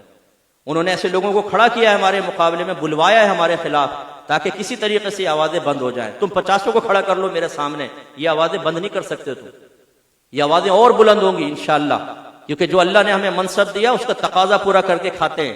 اللہ کی بارگاہ سے کھاتے ہیں، کسی کے سامنے ہاتھ پھیلا کے نہیں کھاتے ہیں. جو منافقت آپ کرتے ہیں نا، جس کو میں کہہ رہا ہوں وہ سمجھ رہا ہوگا جس کو میں سمجھانا چاہ رہا ہوں. ہمارے دوست ایک پوسٹ ڈالی ہے، بڑی پیاری پوسٹ، برائی کو کھل کر اس کے خلاف بولو، کیونکہ تاریخ ہمیشہ برائی کے سامنے ڈٹ جانے والوں کی لکھی جاتی ہے، تلوے چاٹنے والوں کی نہیں. چاٹو تلوے پھر پیروں کے، چاٹو لوگوں کے، سیٹھوں کے تلوے چاٹو، اور ان کی ہاں میں ہاں ملاؤ، ان کی تائید کے بیان کرو اور جیبیں بھرو اور گھر واپس جاؤ. ہمیں کوئی لالچ نہیں ہوتا پیسے ویسوں کا. اللہ نے مجھے اتنا عزت کے ساتھ دیا ہے، حلال کماتا ہوں، اپنا بزنس کرتا ہوں، سائڈ بزنس کرتا ہوں، حلال کماتا ہوں، اپنے کسی کے سامنے ہاتھ نہیں پھیلاتا ہوں. یہ سب مجھے جانتے ہیں اچھی طریقے سے. جو ہم پر ایک فرض بنتا ہے وہ ہم پورا کر رہے ہیں. خواجہ صاحب 90 لاکھ لوگوں کو مسلمان کرے تو آپ تاریخ لکھ دیں. مفتی اکمل اگر کسی برائی کی نشاندہی کرے تو بولیں یار یہ کیوں بول رہا ہے، ہمارے ذاتی مفادات پہ ضرب لگ رہی ہے. میں خلاف وہی باتیں کہتا ہوں، خلاف شرع بول رہا ہوں، مجھے سمجھائیے مفتی صاحب یہ آپ نے مسٹیک کی ہے. انشاءاللہ دل بہت بڑا پائیں گے. اعلان میری سوچ کیا ہے، میں اللہ تعالیٰ کی بارگاہ میں قابل گرفت ہو کر نہیں جانا چاہتا. یہ میرا اکابرین نے سکھایا. آپ اگر میری اصلاح کریں گے میں اس کو قبول کروں گا، میں کیوں اس کو رد کروں بھائی. امام غزالی رحمۃ اللہ علیہ فرماتے ہیں اگر تمہاری کوئی صحیح اصلاح کرے تو اس کا شکریہ ادا کرو تو فرشتہ ہے، اور جو تمہاری غلط اصلاح کرنے کا اور تنقید کرنے کی کوشش کرے اس سے ناراض مت ہو، کیونکہ جو گدھا ہو رہا ہے گدھے سے ناراض ہونے کی ضرورت کیا ہے. بولتے رہتے ہیں، بہت بولتے ہیں، جواب نہیں دیں گے. ٹھیک ہے کرو، بولو. ہاں میں خلاف شرع کہہ رہا ہوں، آؤ سامنے بیٹھو. اگر جرت ہے تمہیں، ہمت ہے، بیٹھو میرے سامنے. بڑھ کے مارنے کی ضرورت نہیں ہے، بیٹھو ثابت کرو میں غلط ہوں. آؤ میرے سامنے، میں چیلنج کرتا ہوں، بیٹھو میرے سامنے. ہے کس میں جرت بیٹھنے کی؟ ثابت کرو کہ میں نے غلط کہا، اور نہیں تو پھر پیٹھ پیچھے باتیں نہیں کرو، آگے آنے کی ہمت پیدا کرو. منافقوں والی بات نہ کرو. یاد رکھیں یہ تمام اولیاء کا کردار رہا ہے، یہ صحابہ کرام کا کردار رہا ہے. مولا علی اگر چاہتے تو آپ بھی خدا نہ خواستہ کسی کے پاؤں پکڑ کے، ہاتھ پکڑ کے، سلائیں کر کے اور اپنا گزارا کر لیتے. مولا علی ڈٹے ہیں، مقابلہ کیا ہے، تب دین کو زندہ کیا ہے. امام حسین نے گردن کٹوائی ہے، چاہتے تو وہ آپ بھی یزید کے پاس پہنچ کر مسکے لگاتے اور بیعت کر لیتے، بہت کچھ مل جاتا آپ کو. یاد رکھیں تاریخ ہمیشہ ٹکرانے والے کی بنے گی، تلوے چاٹنے والے کی نہیں بنے گی. یہ ہمیشہ یاد رکھیے گا. اس لیے مصلیحت اور حکمت کے ساتھ کریں. 32 سال سے تبلیغ کر رہا ہوں، مجھے مصلیحت نہ سکھائے، مصلیحت میں جانتا ہوں. آؤ ذرا پھر میں کوئی خلاف مصلیحت اگر بات کہہ رہا ہوں، آؤ بیٹھو میرے سامنے، میں تمہیں اس کی قرآن و حدیث سے دلیلیں دیتا ہوں. آپ کو ملیں گی قرآن و حدیث سے دلائل ملیں گے. تو اس لیے اکابرین کے طریقے پہ چلیے، اپنا احتساب کریں، علم دین سیکھیں، گناہوں سے بچیں، تبلیغ دین کریں، تب آپ آخرت میں سرخور رہیں گے. ورنہ یہاں زندگی گزر جائے گی بھائی، کچھ پتہ نہیں چلے گا. ابھی میں جب کیو ٹی وی پہ آیا نا، ہمارے بزرگ مفتی ابراہیم صاحب وہ کہتے ہیں کہ ارے مفتی اکمل صاحب آپ جوان ٹی وی پہ بیٹھے تھے اور بیٹھے بیٹھے ہی بڈھے ہو گئے. بالکل کالی داڑھی تھی میری، آج سفید داڑھی ہوگی. آج جو کالی داڑیاں دیکھ دیکھ کے آئینے کے اندر دیکھتے ہیں، کوئی بال سفید نہیں ہے بیٹا، کچھ عرصے بعد تمہارے سارے بال سفید ہو جائیں گے. لیکن دو چیزیں ہوں گی، کوئی ضمیر کی ملامت سے بچ کر سر فخر سے اٹھا کے مرے گا، اور کوئی ضمیر کی ملامت سے دب کر مرے گا. کہ میں نے کتنی جھوٹے تعریفیں کی، کتنے مسکے لگائے، اپنی جیبیں بھری، لیکن مسکے لگا لگا کر میں نے برائی کو فروغ دیا، وہ مرے گا. اس کو ضمیر کی ملامت کبھی نہیں چھوڑے گی. میرے آقا نے تو یہ فرمایا مرنے کے بعد ہر شخص پچھتائے گا، چاہے وہ نیک ہو چاہے گناہگار. صحابہ نے کہا رسول اللہ گناہگار تو سمجھ میں آتا ہے، نیک کیوں پچھتائے گا؟ فرمایا اس لمحے کو یاد کر کے کہ جس میں وہ کوئی نیکی کر سکتا تھا لیکن اس نے نہیں کی. اس لیے ہمیشہ یاد رکھیے دین کے ساتھ وابستہ رہیں، مضبوط رہیے، علم دین سیکھیں، تقوی اختیار کریں، تبلیغ دین کریں، حکمت کے ساتھ اپنے اوپر بھی تبلیغ کو نافذ کریں، اپنے گھر والوں، اور پھر جتنا آپ کا اللہ نے آپ کو منصب دیا ہے اس کے حساب سے آپ بالکل لوگوں کو ترغیب دیں اور تعلیم دیں. پھر ہم انشاءاللہ اولیاء کے ساتھ اٹھیں گے. خواجہ صاحب انشاءاللہ سینے سے لگائیں گے. یہ ڈیوٹیاں میرے آقا منصب دیتے ہیں، یاد رکھیں میرے آقا منصب دیتے ہیں. میرے آقا ایسے کو منصب نہیں دیتے جو جھوٹ بول بول کر مسکے لگا لگا کر اپنی جیبیں بھر کر اور کسی کو برائی میں حوصلہ افزائی کر رہا ہو. اگر آپ کہیں کہ سرکار نے اس کو ڈیوٹی دی، یہ بہت بڑی گستاخی کر رہے ہیں آپ. سرکار تو اس کو ڈیوٹی دیتے ہیں جو حق بات بیان کرتا ہے. سرکار اس کو ڈیوٹی دیتے ہیں جو صاحب علم اور صاحب تقوی ہوتا ہے. سرکار اس کو ڈیوٹی دیتے ہیں کہ جو زمانے سے ٹکرانے کی صلاحیت رکھتا ہے. انہیں ہمیشہ بھیجا ہے سرکار نے. شیخ عبد المحدث دہلوی دیکھ لیں یا معین الدین چشتی اجمیری دیکھ لیں، سیدنا شیخ عبد القادر جیلانی دیکھیں، جس کو میرے آقا صلی اللہ علیہ وسلم نے اشارہ فرمایا وہ ان اوصاف کا حامل ہوگا جو ابھی میں نے آپ کی خدمت میں ذکر کیا ہے. اللہ تعالیٰ سمجھنے کی توفیق عطا فرمائے. اس کے باوجود میں یہ کہتا ہوں اگر میری کوئی بات، میرے کوئی جملہ آپ میں سے کسی کی دل آزاری کا سبب بنا ہو تو میں معذرت چاہتا ہوں، ٹھیک ہے نا، میں معافی چاہتا ہوں. آپ اس کو دل پہ نہ لے کے جایا کریں، لیکن اگر اس میں اصلاح کا پہلو ہے تو اصلاح ضرور قبول کیجئے. مجھے خاموش کروا دینے سے آپ صحیح کو غلط نہیں کر سکتے ہیں، تو غلط کو صحیح نہیں کر سکتے ہیں. مجھے خاموش کروا دینے سے کوئی آپ تبلیغ کا دروازہ بند نہیں کر سکتے. یہ تو اللہ کا دین ہے, یہ رسول اللہ کا دین ہے. جو اس پر ڈاکہ مارنے کی کوشش کرے گا سرکار دوسرے کو ڈیوٹی دیں گے, تیسرے کو ڈیوٹی دیں گے. یہ میرے آقا کا کام ہے, میرے آقا کا منصب. اگر آپ روحانیت کی طرف آ جائیں تو پھر آپ کو پتہ چلے گا سرکار کس کو اشارہ کر کے بٹھاتے ہیں. ایک کو ماریں گے دوسرا آئے گا, دوسرے کو ماریں گے تیسرا آئے گا. کم و بیش 1,24,000 انبیاء علیہ السلام اللہ نے بھیجے. جو فوت ہوئے بعض طبعی وفات میں گئے اور بعضوں کو قتل کیا گیا, لیکن اس کے بعد دوسرا, اس کے بعد تیسرا, اس کے بعد چوتھا, اس کے بعد پانچواں, پھر میرے آقا آخری نبی آئے, صحابہ کرام کو لگا دیا. سیدنا صدیق اکبر رضی اللہ تعالیٰ عنہ کے زمانے میں منکرین زکوٰۃ پیدا ہوئے. حضرت یہ ماشاءاللہ تاریخ کے بہت اچھے جاننے والے ہیں. منکرین زکوٰۃ پیدا ہوئے. صدیق اکبر رضی اللہ تعالیٰ نے فرمایا کہ سرکار کے زمانے میں کوئی اگر ایک تسمہ بھی, جوتے کا تسمہ بھی بطور زکوٰۃ دیتا تو اور اب انکار کرے گا اس کے خلاف جہاد کروں گا. عمر فاروق نے دائرہ دم میں رہ کے عرض کی حضور آپ کلمہ گو کے خلاف جہاد کریں گے؟ کیونکہ نبی کریم نے فرمایا تھا جس نے کلمہ پڑھ لیا اس نے اپنی جان, مال, عزت و آبرو کو ہم سے محفوظ کر لیا. عرض کی آپ ان کلمہ گو کے خلاف کریں گے؟ تو یہ جملہ فرمایا, تاریخی جملہ. اگر سرکار کے دور میں ایک تسمہ بھی, جوتے کا تسمہ بھی بطور زکوٰۃ دیتے تھے اور نہیں دیتے تو میں ان کے خلاف جہاد کروں. تلوار اٹھی ہے, گردنیں کاٹی گئی ہیں کلمہ گو لوگوں کی جس نے انکار کیا. حالانکہ کلمہ پڑھ رہے تھے لیکن زکوٰۃ کا منکر ہوا, فرض کا منکر ہوا, واجب القتل ہوا, جہاد ہوا. عمر فاروق نے جہاد کیا ہے, عثمان غنی نے جہاد کیا ہے, حضرت علی نے جہاد کیا ہے. اپنے صفوف میں اگر کسی کو غلط پایا ہے تو سزائیں جاری کی گئی ہیں. تو اس لیے خدا کا شکر ادا کریں, آپ کے اہل سنت میں اللہ نے کچھ لوگ ایسے پیدا کیے ہیں جو صحیح کو صحیح اور غلط کو غلط کہہ رہے ہیں. کچھ لوگ ایسے پیدا کیے ہیں جو اپنے ذاتی مفادات کو سائیڈ میں رکھ کر اور وہ تبلیغ دین کر رہے ہیں. ورنہ خدا کی قسم میرے تو عرب پتی دوست ہیں جاننے والے, عرب پتی لوگ ہیں. کیونکہ میں 18 سال سے تو میرا پروگرام کیو ٹی وی پہ چل رہا ہے. فوج کے لوگ, ان کی فیملیز میرا پروگرام دیکھ رہے ہیں, پولیٹیشنز میرا پروگرام دیکھتے ہیں, وکلاء میرا پروگرام دیکھتے ہیں, ججز میرا پروگرام دیکھتے ہیں. دنیا کا کون سا شعبہ ہے جو میرا پروگرام دیکھ کے مجھ سے عقیدت نہیں رکھتا؟ پیار محبت اتنی ٹوٹ کے محبت اور عقیدت رکھتے ہیں. بڑے بڑے سیٹ عقیدت رکھتے ہیں محبت. خدا کی قسم کھا کے کہتا ہوں, یہاں بیٹھ کر ایک شخص نے کہا مفتی صاحب کو فلیٹ دیکھیں, 1.5 کروڑ تک کا فلیٹ دیکھ لے, میں آپ کو فلیٹ تحفے میں دینا چاہتا ہوں. میں نے کہا اللہ تیرے مال اور اہل میں برکت عطا فرمائے, رکھ بھائی اپنے پاس. میں نہیں چاہتا ہوں کہ کل میری نگاہیں تجھے دیکھ کر شرم سے جھکی ہوں, میرا سر احسان کی وجہ سے جھکا ہو. 1.5 کروڑ لے کے فلیٹ لوں گا, ساری زندگی تیری آنکھوں میں آنکھیں ملا کے بات نہیں کر سکوں گا.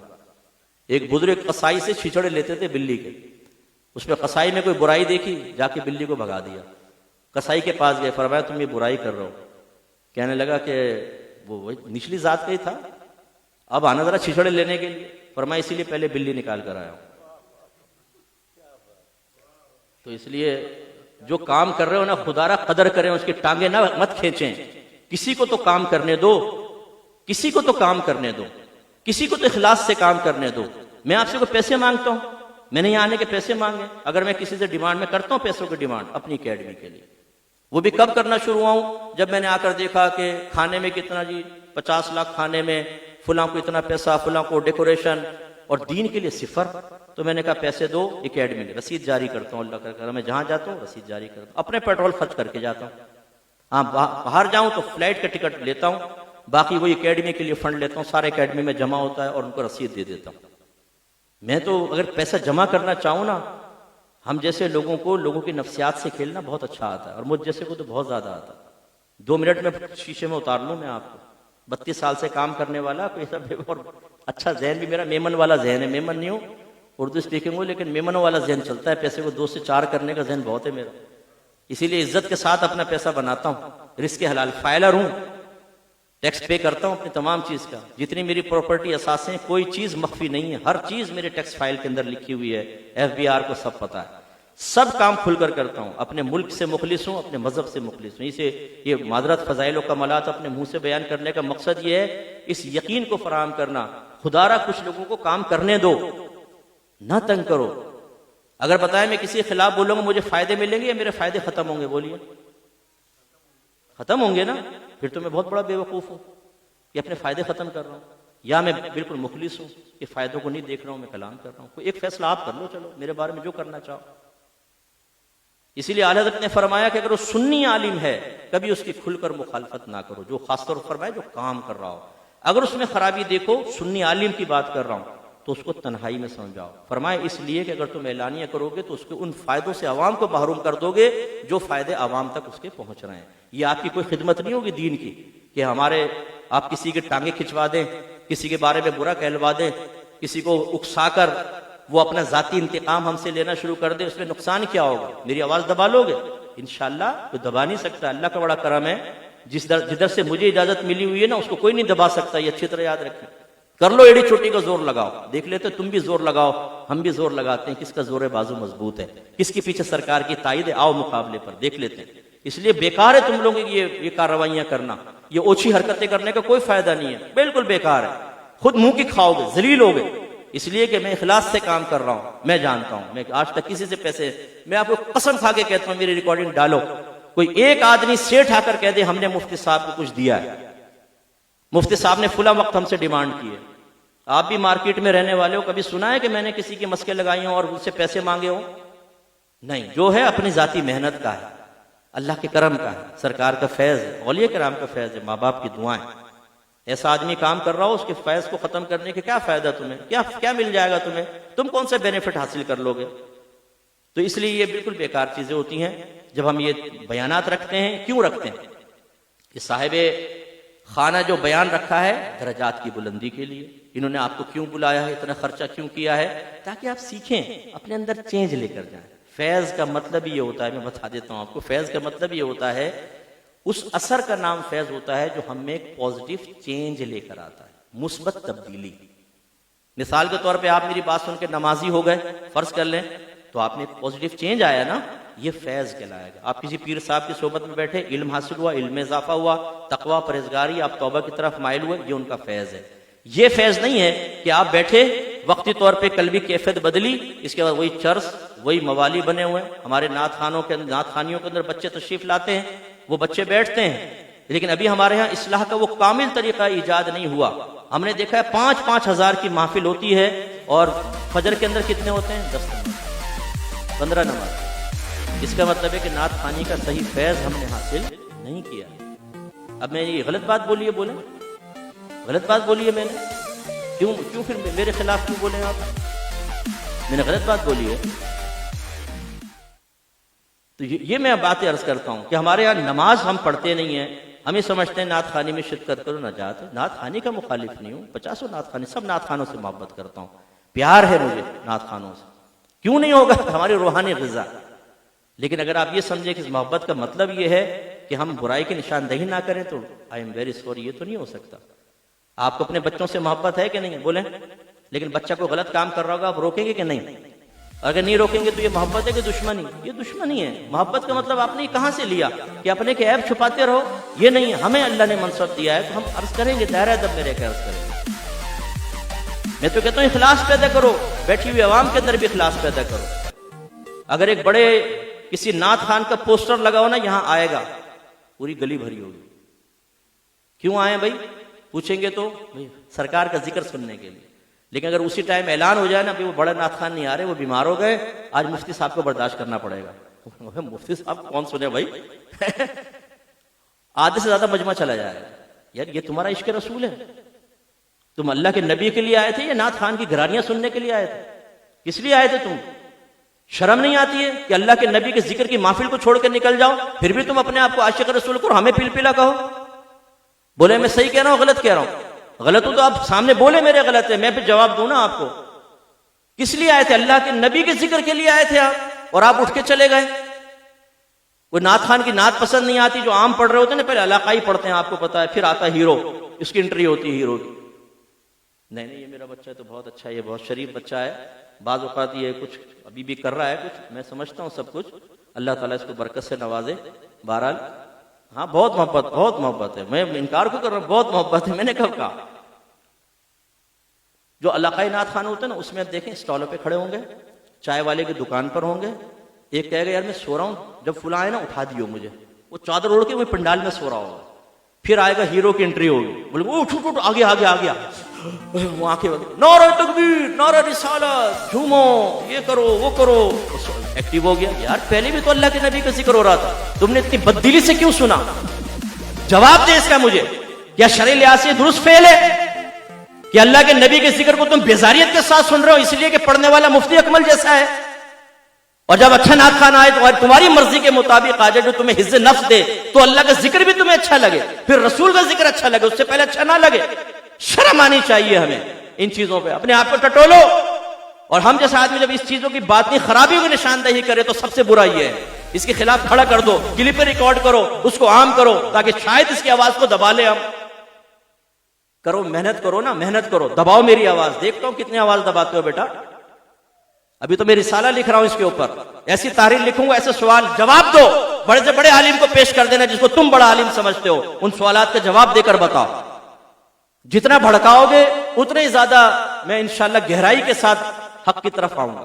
اور بھڑکاؤ، کلپ ریکارڈ کرو، ڈالو، اس کو گروپ پہ ڈالو کہ شاید مفتی صاحب کی یہ ڈر کے خاموش ہو جائے گا۔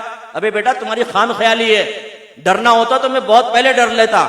یہ بچے جانتے ہیں، یہ سب ہمیں جانتے ہیں، جب یہ مخصوص سیاسی پارٹیوں کی گولیاں چل رہی ہوتی تھی نا، گولیاں، اس وقت بھی ہم نے پروگرام نہیں چھوڑا کبھی ایئر وائی کا۔ گولیوں کے درمیان یقین کریں گلیوں سے نکل کے پرانا گولی مار سے گزر تو دس دس دس فائرنگ، اور درمیان میں نکل کر جاتے تھے۔ ابھی تم کیا ڈراؤ گے مجھے؟ ہم کون ہیں؟ محمدی ہیں، ہم خواجہ والے ہیں، ہم علوی ہیں، علی کے ماننے والے ہیں، اور ہم ڈرتے نہیں ہیں۔ بابا کی دہل اعلان ہوگا، ڈرے گا وہ جو ہمارے سامنے آ کے بولنے کی ہمت نہ کرے، وہ ڈرنے والا ہے، ہم ڈرنے والے نہیں ہیں۔ چیلنج کرتا ہوں، جس کو تم اپنا سمجھتے ہو بڑا، اسے سامنے لے کر آؤ اور ہم سے گفتگو کرواؤ۔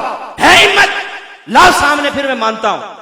کلپ پہ ریکارڈ کرنا اور یہ کرنا وہ کرنا بہت آسان ہے، بٹھاؤ میرے سامنے اور گفتگو کریں۔ ویڈیو بنے گی، میں غلطی کروں گا، یہ ویڈیو وائرل ہوگی، تم غلطی کرو گے، تمہارا چٹ کھول دوں گا میں، پھر تمہیں پتہ چلے گا کہ ہمت کس کو کہتے ہیں، دلائل کسے کہتے ہیں، علم کی گہرائی کسے کہتے ہیں۔ بیٹھ کے باتیں کرتے ہو، آؤ ذرا سامنے دیکھتا ہوں، پھر میں تم لوگوں کو چیلنج کرتا ہوں۔ ہمت ہی نہیں ہے سامنے بیٹھنے کی، ہمت ہی نہیں ہے سامنے بیٹھنے کی، چیلنج کرتا ہوں، اور تکبرن نہیں، اللہ مجھے معاف فرمائے، اپنے نبی کے فیض پر اعتماد کر کے کہتا ہوں، نبی نے دیا ہے، علم دیا ہے، ہمت دی ہے، طاقت دی ہے۔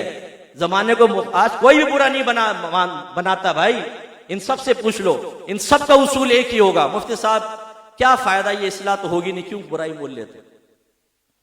سمجھانے والے ہیں سمجھاتے، لیکن یہ میدان محشر میں آپ کو جواب دوں گا انشاءاللہ۔ انشاءاللہ مجھے اپنے رب کی رحمت پہ بڑی امید ہے، میدان محشر میں میرا جواب سننا۔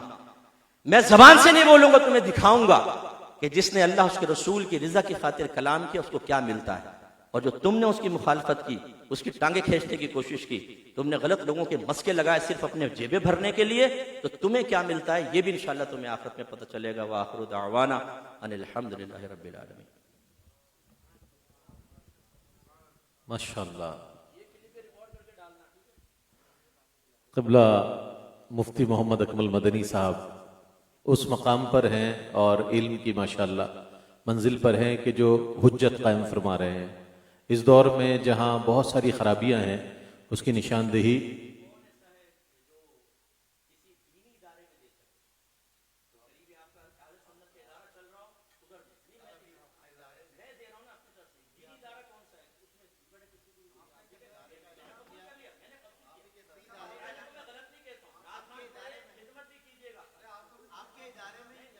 جزاک اللہ۔ یہ ہمارے علماء کا کردار دیکھیں، یہ ایک انداز ہے، اور فی زمانہ جس قسم کی اصلاح کی ضرورت ہے وہ واقعتاً مفتی صاحب اپنے بیانات سے، اور ماشاءاللہ احکام شریعت جو پروگرام ہے ایک عرصہ دراز سے غالباً 18 سال سے جاری و ساری ہے۔ مجھے یہ سعادت حاصل گزشتہ کئی سال سے ہے کہ میں آپ کے ساتھ سحری کی نشریات کرتا ہوں، مجھے اندازہ ہے پوری دنیا سے الحمدللہ، اور قبلہ مفتی صاحب بھی اس بات کو جانتے ہیں کہ آن ڈیوٹی جو بریگیڈیئر وسیم صاحب جن کے میں مدعو تھا، وہاں مفتی صاحب نے آنا تھا، بہت تعریف کی انہوں نے مفتی صاحب کی، اور مجھے بھی انہوں نے ظاہر ہے اسی حوالے سے کہا، تو میں نے کہا یقیناً کوئی مصروفیت ہوگی جس کے سبب مفتی صاحب تشریف نہیں لا سکے، اور مفتی صاحب کی یقیناً اس بات کا علم ہوگا۔ تو اس اعتبار سے بااثر حلقوں میں سنی جانے والی آواز اور بااثر حلقوں تک پہنچنے والی ہماری آواز، میں یہ کہتا ہوں کہ ہمارے ARY QTV کے ماتھے کا جھومر ہیں ARY QTV کے مفتی صاحب جو ہیں، کہ جن کی وجہ سے الحمدللہ آج QTV کو پوری دنیا میں پسند کیا جاتا ہے، دیکھا جاتا ہے، اور لوگوں تک آپ کی آواز پہنچتی ہے، اور نہ جانے کتنے ہی لوگوں نے آپ کی موٹیویشن پر، آپ کی ترغیب پر علم دین حاصل کیا. کتنے ہی یقین جانے اگر 20 منٹ 15 منٹ بھی ہمیں مل جائے نا سوالات کے لیے تو اتنی کالز ہوتی ہیں کہ جس کا ہمارے لیے لکھنا بھی مشکل ہوتا ہے. لیکن اللہ نے مفتی صاحب کو یہ ایک خاصہ عطا فرمایا ہے کہ وہ تمام سوالات کے جوابات، تمام سوالات شامل بھی کرتے ہیں اور ان کے جوابات بھی تسلی بخش اور سوال کرنے والے کو اس کے گھر تک پہنچاتے ہیں. یعنی کہ تشفی اتنی فرما دیتے ہیں قرآن و حدیث کی. اور ہمارے الحمدللہ آپ کے پروگرام جو ہے اس کی ریٹنگ جو ہے، بلا مبالغہ یہ بات میں عرض کر رہا ہوں کہ مفتی صاحب کے پروگرامز کی ریٹنگ تمام پروگرامز میں سب سے زیادہ ریٹنگ والے پروگرامز آپ ہی کے ہیں.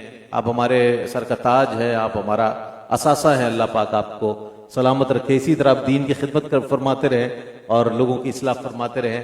آپ نے جو کچھ کہا بجا فرمایا اور ہمیں اصلاح کی یقیناً ضرورت ہے، اور جس کے لیے آپ جیسے علماء حضرات کی موجودگی ہمارا حوصلہ بڑھاتی ہے.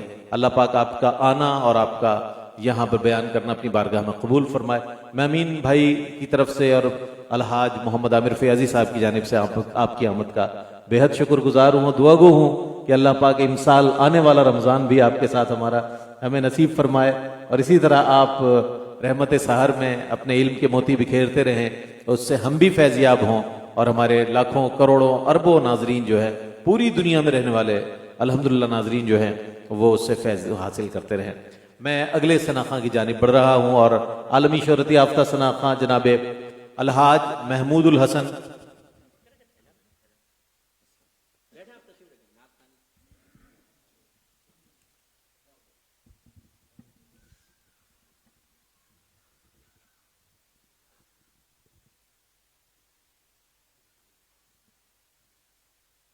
ماشاءاللہ قبلہ مفتی صاحب نے وقت عنایت فرمایا. تمام حاضرین کا میں امین بھائی کی جانب سے